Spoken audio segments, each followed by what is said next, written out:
Good morning children. Kusum ma'am की online class में आपका स्वागत है। प्यारे बच्चों, आज हम तीसरी कक्षा की हिंदी की पाठ्य पुस्तक झिलमिल का पाठ 3 इठलाती बूंद को हम रीड करना सीखेंगे और इसको समझेंगे। तो रीड करने से पहले बच्चों, मैं आपको एक बात बता देना चाहती हूँ कि आप वीडियो को शुरू से लेकर अंत तक ज़रूर देखना, ताकि पाठ अच्छी तरह से क्लियर हो सके।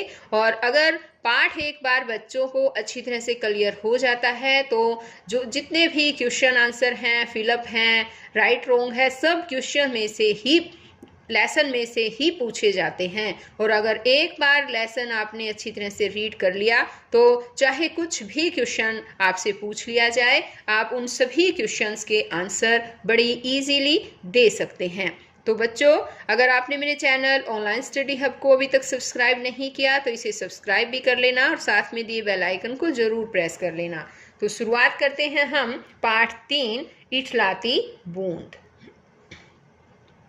नन्ही सी बूंद सागर की लहरों पर झूलती झूमती इठला रही थी।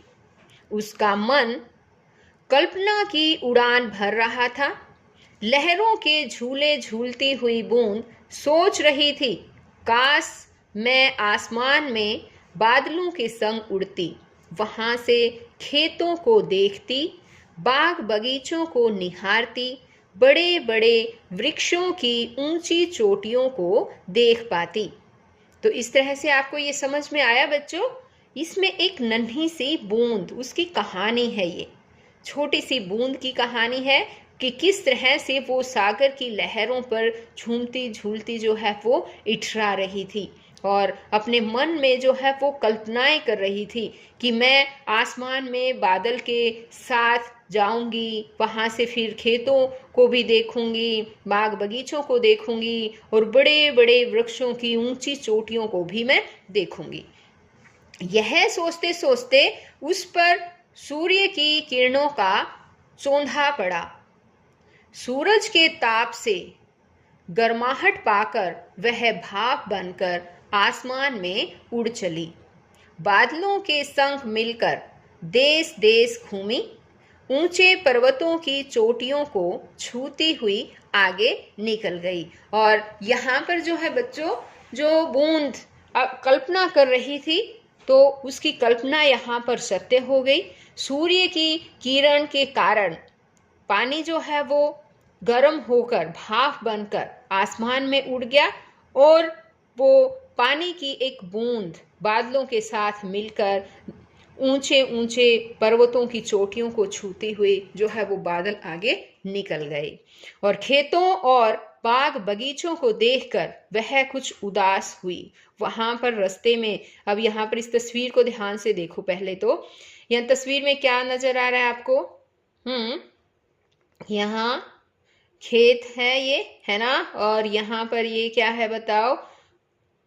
ऊंचे ऊंचे पर्वत है, पहाड़ है ना। तो खेतों और बाग बगीचों को देखकर तो वो उदास थी। क्यों? यहाँ पर कुछ हरियाली नजर नहीं आ रही, है ना।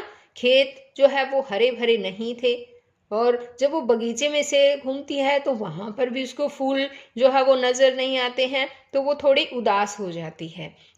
अब आगे देखिए, वो कुछ उदास हुई। खेत उतने हरे ना थे, बगीचों में फूल उतने रंगीले न थे, बागों में फल उतने रसीले न थे जितने उसने सोचे थे। किसान बार बार आसमान की ओर ताक रहे थे। अब जैसे इस तस्वीर में दिखाया गया है, ये देखो किसान यहाँ पर खड़ा है ना, और अपने खेत की जमीन पर जो है वो खड़ा है और ऊपर की तरफ देख रहा है। किसकी तरफ देख रहा है वो? बादलों की तरफ, कि काश बादल जो है वो बरस जाएं, वर्षा हो जाए और इनके खेत जो है वो हरे भरे हो जाएं। तो अब किसान के चेहरे पर भी उदासी थी। किसान बार बार आसमान की ओर ताक रहे थे, उनके चेहरे पर उदासी थी। वे सूखे खेतों को देखकर निराश थे। ये सब देखकर बूंद का सारा उत्साह ठंडा पड़ गया।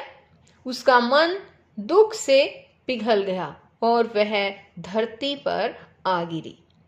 बूंद मिट्टी में मिलकर एक पेड़ की जड़ तक जा पहुंची।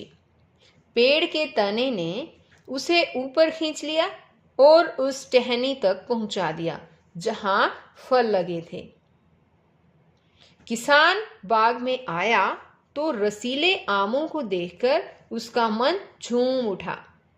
उन्हें टोकरे में लेकर जब वह बाजार पहुंचा तो मीठे रसीले आम हाथों हाथ बिक गए। जानते हो उस बूंद का क्या हुआ? अरे, जो रसीला आम तुम चूस रहे हो उसी में तो वह बूंद छिपी है।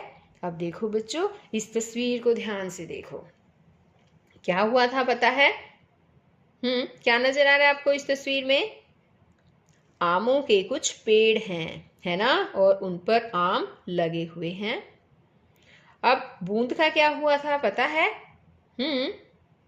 बूंद भी जो है वो सूखे खेतों को देखकर वो उदास हो गई थी और उसका मन भी दुखी हो गया, और दुखी होने से उसका मन जो है वो पिघल गया, और पिघलने के कारण वो धरती पर आ गिरी।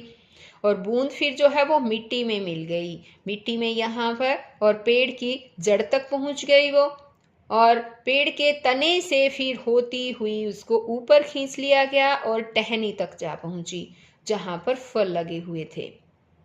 और अब किसान जब आता है तो वो रसीले रसीले आमों को देखकर वो भी खुश हो जाता है। बाजार में उनको जो है बेचने के लिए लेकर जाता है तो उसके दाम भी उसे अच्छे मिलते हैं और उसके सारे आम बिक जाते हैं।